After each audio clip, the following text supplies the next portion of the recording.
बिस्मिल्लाहिर्रहमानिर्रहीम। अस्सलाम वालेकुम। जैसा कि आप देख रहे हैं अफ़गानिस्तान का बढ़ता हुआ शोर शराबा, इस टाइम तालिबान की हुकूमत ज़ोर शोर से चल रही है।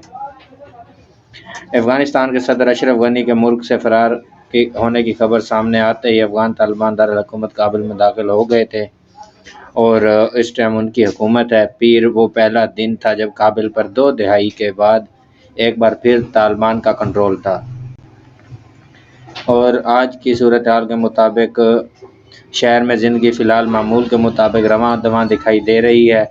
बस सड़कों पर ट्रैफिक कम है और दुकानें भी बंद हैं, लेकिन लोग पुरसकून हैं। शहर के बरक्स काबुल के हवाई अड्डे पर पीर को और ही मनाज़र देखने को मिले। नामा नगारों के मुताबिक वहाँ अफरा तफरी थी, बेचैनी और खौफ भी था। काबुल एयरपोर्ट पर इस वक्त 2500 अमरीकी फ़ौज तैनात हैं, मज़ीद 500 जल्द पहुँचने वाले हैं। अमरीकी महकमा दफा के तर्जमान जॉन कर्बी के मुताबिक अमरीकी फ़ौज ताहाल सिक्योरिटी की बहाली की कोशिश कर रहे हैं और इसी वजह से काबुल एयरपोर्ट से फ़िज़ाई ऑपरेशन रोका गया है।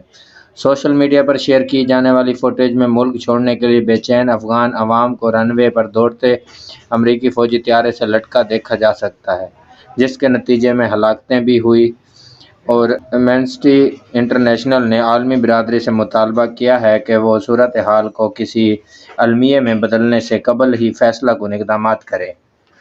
इसी तरह तंजीम की जानिब से बयान में कहा गया है कि जो हम अफ़गानिस्तान में होता देख रहे हैं वो एक अलमिया है जिसे रूनमा होने से पहले से रोका जा सकता था।